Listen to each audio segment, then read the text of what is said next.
We have got... it's here. We got a lot going on, for goodness sakes, and let's jump right into it. Joining us right now... okay. So in a second, Liz Cheney is going to join us. Liz Cheney, okay. They've got her on the line. So I think it's interesting, though. She's going to join us here in a second. You are talking about a staunch Republican. Oh, yeah. Who is voting for Harris. Hold on. The daughter of Vice President Dick Cheney. Right. Who served with George Bush. Correct. Like, you don't get more capital R than from Wyoming. Yeah. And Dick Cheney. There's like 4 Democrats in the state of Wyoming. Dick Cheney also voting for Kamala. Yeah. I mean, in politics, you and I never thought we would ever see something like that in our entire life. Yeah, it is. The crossing of the aisle is interesting. And joining us right now is Congresswoman Liz Cheney with us. Hello. How are you today? I'm doing great. How are you guys doing? Excellent, thank you. You ever think you'd be voting for Kamala Harris? No, if you told me several years ago, I would have been quite surprised. But I'm really, really proud to be part of this really broad bipartisan coalition that's supporting her this time around. Focusing on the fact that it's so much more important that we support the Constitution than we play partisan politics, and so I really, really proud to be part of that and supporting her, and hope to encourage your listeners to really consider carefully and do the same tomorrow. Representative Cheney, let me play something Donald Trump said. I know you've heard this, certainly, and we're going to talk about it here. I don't blame him for sticking with his daughter, but his daughter is a very dumb individual, very dumb. She's a radical war hawk. Let's put her with a rifle standing there with 9 barrels shooting at her, okay? Let's see how she feels about it. When the guns are trained on her face. All right, so when you heard that, Representative Cheney, you thought what? I think that it's just sort of the latest indicator, and we've actually had a number since then, of how completely unfit for office he is. He in the past, he's said this thing about warmonger. It's kind of one of his go-to points, and of course it's nonsense. But a couple of days ago was the first time that he ever added the really violent imagery about 9 guns shooting me in the face, and he does it to threaten. He does it to try to intimidate. He knows exactly what he's doing. He did it, again yesterday. He talked about the press being shot and said he wouldn't mind that.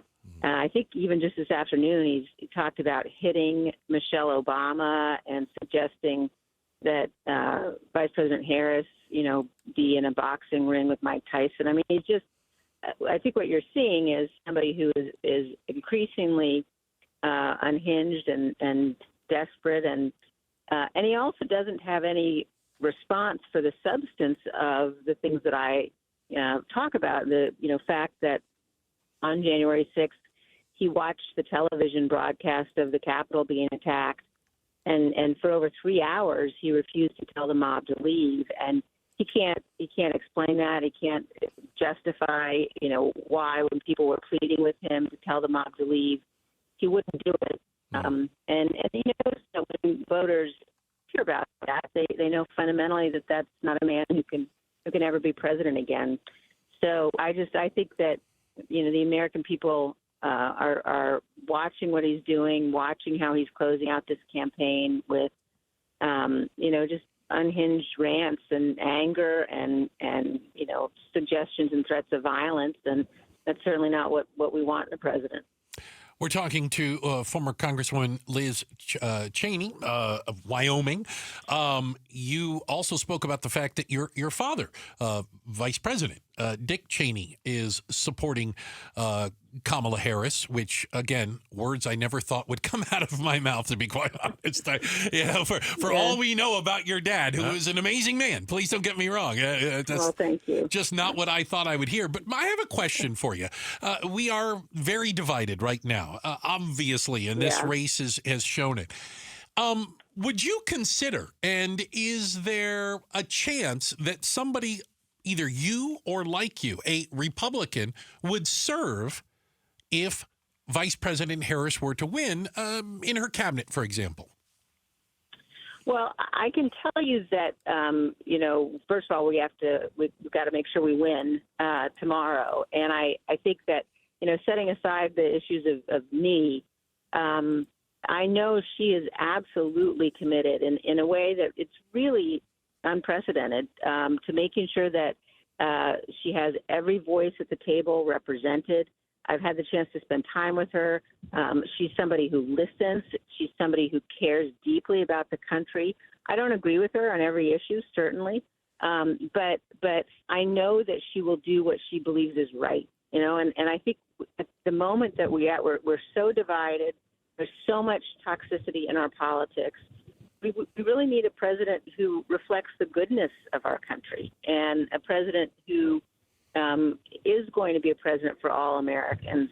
And I think you've seen that very much in her campaign, and you're seeing it certainly now in the closing days. So I have no doubt that she's going to have Republicans at the table, and that she's going to be somebody who really will listen to find the best solutions for the country, regardless of which party has proposed them.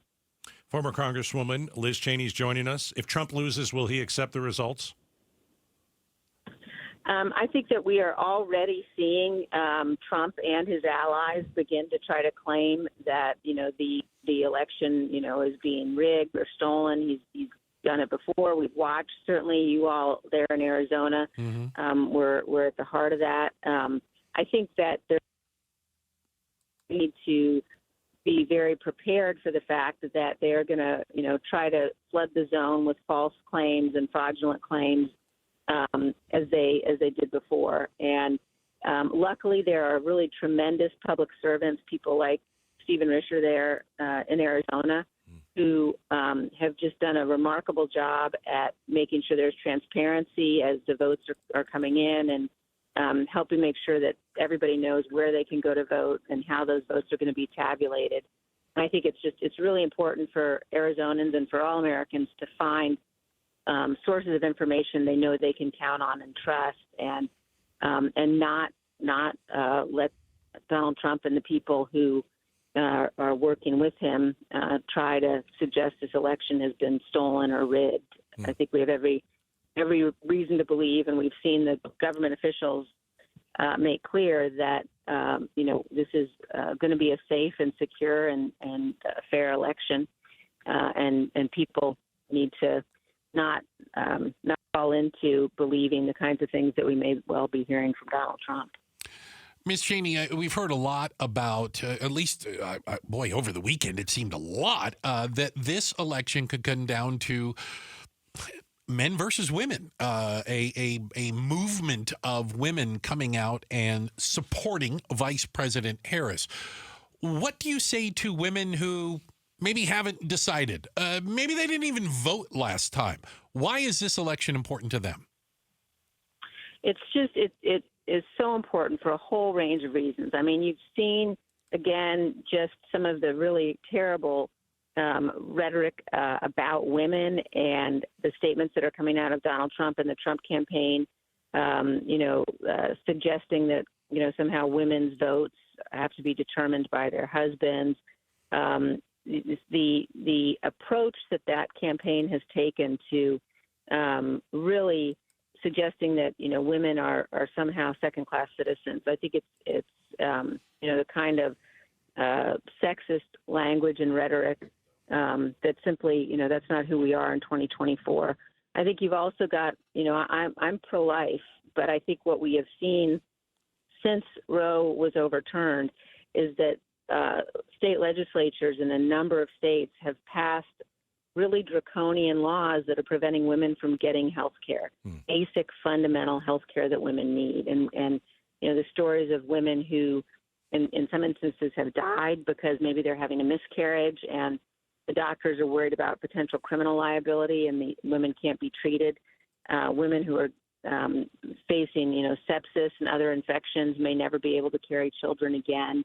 I think that it's really important for us in this election cycle to recognize how women's health care, fundamental medical care, is on the ballot. And, Donald Trump simply is somebody who He's can't be counted on, can't be trusted, and he's also throwing out all of these proposals that are fundamentally dangerous. He's saying he's going to put RFK Jr. in charge of health care, and he's willing to consider banning vaccines. Right.